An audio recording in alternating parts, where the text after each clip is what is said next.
Hello, whiskey lovers, Jock here. Now, I've got something to tell you today. During this corona crisis, I had lots of time on my hands, and I went up to my whiskey room, or my drinks room, because there's more than whiskey in there. And many of you whiskey lovers, people like you, you'll probably know what it's like. You tend to acquire an awful lot of this stuff. So I had bookcases full of whiskey, and a few years ago my wife, she was getting sick of it and cleared everything out and washed it all and put the bottles all back in, but didn't put them back into the right place, and that I thought, oh no, and I had no time to be rearranging them all again, and until recently. So recently I took all the bottles down, washed it all and put them into the right order, down Lowlands and blends and Southern Highlands and Northern Highlands, and all the way to Ireland, and then down the bottom Ireland and Wales and Japan and Israel and lots of other stuff. Anyway, it's all arranged. But whilst rearranging it, I came upon an old beloved whiskey of mine that I hadn't touched for a long time, and it was this Tomatin, 15 years old. It was part of the core range of Tomatin many moons ago. They've rearranged it now. They've made a new bottling, and it's a bit bigger and very nice, I must say, the new one. But I always missed this. And I believe that there is still a Tomatin 15 fully matured in bourbon casks, but only available just now for the travel retail. But this one was the old Tomatin, 15-year-old, completely in bourbon casks, matured. So I thought, well, I'll tell you what I'll do. I'll have a dram. So I opened it, and look. There's what happened. So I'm going to show you something, how you can deal with this. It's terrible when it happens, and it only happens once every now and again, because usually I have the tendency to turn a bottle upside down a few times and wet the cork before slowly easing it out if I haven't touched that bottle for a long time. But I forgot in my enthusiasm, so here's what to do. I have a little corkscrew, so I'm going to try and take a bit of the cork out first. It's stuck fast, but there'll still be bits of cork going down into the bottle, which you really don't want. So I'm going to show you what to do. So first of all, I'll turn the bottle upside down, put the cork, oh, there it goes, see? That's it, gone. This is what you do not want. This is absolutely what you don't want. Look, the cork's on it. So, good, actually, that this has happened, because I'm going to show you what to do.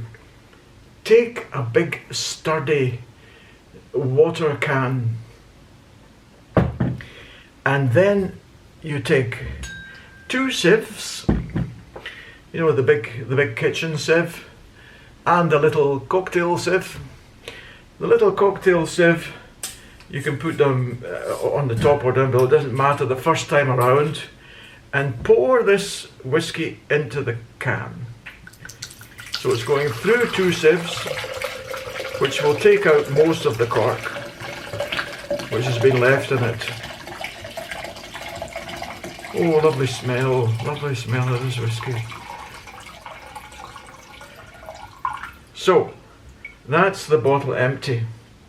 But the trouble is, if you look, there's still a bit of cork in the bottom, which is certainly not going to come out.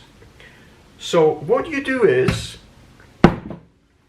you take a sturdy knitting needle and you start and pulverize the thing as best you can.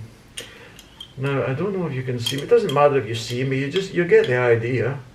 I can't really work well by holding it up high, so I'll just do it. You just have to believe me that I'm pulverizing this cork with the sturdy knitting needle. Come on. work with me. Don't make me talk dirty to you. And now, I think, no, not yet. Not quite. There's still a big bit in it needs to be cut in half. Come on, come on. Go on, go on, go on, go on. And another one.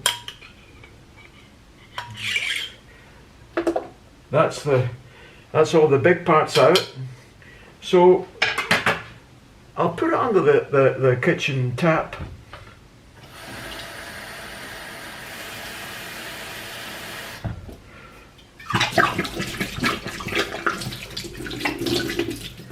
Take out all the last of it. Not quite, not quite. Don't forget to put your this little thing. They have a little knife on the inside, which is handy for, because there's little bits of cork left on the inside. So scrape it out. The bits of dried cork that's stuck to the inside of your bottle. Scrape it all out until it's nice and clean. The inside of the bottleneck.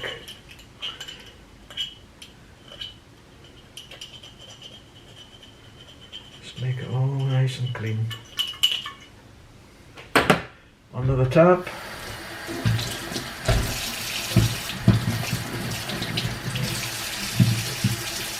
And out with the rest.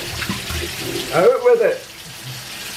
Out with it, yes. I'm going to fill the whole bottle actually to the top.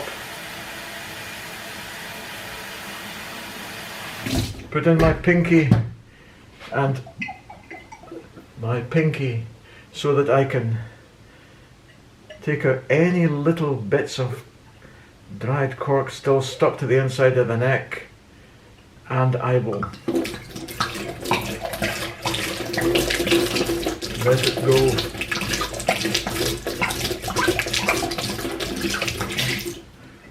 Now one more little rinse.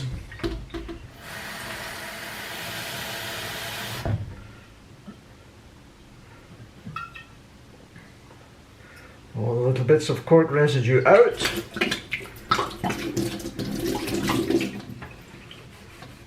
Now I'm satisfied.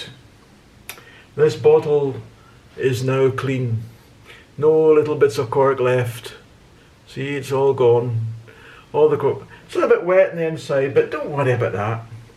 I would not worry about that if I were you. So, we take both of these things again, just to be sure, and the wee cocktail one, that goes into onto the neck of the bottle, the big sieve on top, and I start to carefully pour. Come on, Jock, you can do it.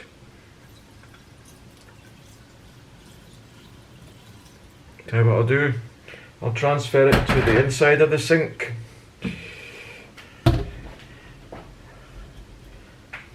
I'll transfer it to the inside of the sink because it's not easy to do high up. When you're a wee man like me, and any residue of cork which might still be in that big can will still be filtered out again by these two sieves. I better keep my eye on the job. Every time I look at you guys, I miss a bit, and it goes down the side. And you know, they say there's no use crying over spilled milk because it could be whiskey, and I just spilt some, so clear that up. There we are. Okay, so take a look at this. That's not bad at all there. That's it all back in, and so the whiskey is not corked anymore. It's a bother when that happens. Now, something else, you might be wondering, what are you going to do now that you've got no cork? Well, one should always have a drawer where you keep corks. And when you throw a bottle away, keep the cork if the cork's still good. Here we are. This cork fits in not all too well, but as soon as I've finished another Tomatin bottle, the proper Tomatin cork will go in, but this one will do for now. Now, so that's what I was going to tell you. That's all I was basically going to tell you. But I can't help myself. I'm going to drink some of it. But first of all, look, let me show you something. I want to do something moralistic here. Look. This is a wee dram. See the Tomatin on it as well. A wee dram. A nice and clean dram. A wee dram. Now, a wee dram is what you get when a mummy dram and a daddy dram, when they love each other very much. Yeah, you get a wee dram. That's what you get. And this, for any of you who find it very important, is a gender fluid dram from this Tomatin 15. How about that? Oh, lovely. Oh, I miss this one. I really miss this whiskey. So lovely. I reviewed it years and years ago on my YouTube channel. Yeah, couldn't get that word. Getting old and sometimes words just... What's the word again? Channel. With Dougie Campbell from Tomatin. And Dougie used the word sharp. He said, oh, it's very sharp. Which I didn't want to translate into Dutch, because in Dutch people, the word sharp, they have an association with that word. The word that translating directly into Dutch is scherp, and that means it's hard and it's very hard in the mouth. It's something unpleasant, a sharp taste in your mouth. The English meaning of the word is what this is. It says sharp whiskey, which doesn't mean it's unpleasant. It means it's nice and sharp.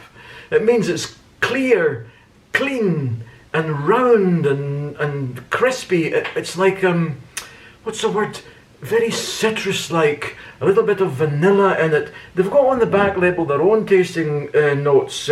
Light and fresh, citrus fruits, vanilla, fruitcake, and oak prominent throughout. The oak has kind of gone from this one because it's been in my cabinet for a while, and obviously because of the cork breaking, a lot of oxygen has gone in, so it's changed somewhat, but changed for the better. It's got a good balance. It's got a medium body. And it's not a very long aftertaste. It's quite a medium aftertaste, let me say that. And gender fluid is what you get when a mummy dram and a daddy dram love each other very much and give you a wee dram. So mix them together, have your gender fluid whiskey, and I hope if any of you still have this Tomatin 15, or even the new, I wonder what the new one's like. I haven't tasted it actually. But anyway, here we go. That's it. It's got the cork on. The cork's not on totally, but it's sealed anyway for now, because I'll be finishing another Tomatin probably sometime soon, and I'll just put that cork in. So until the next time, whiskey lovers, thanks for watching. And sláinte va, sláinte.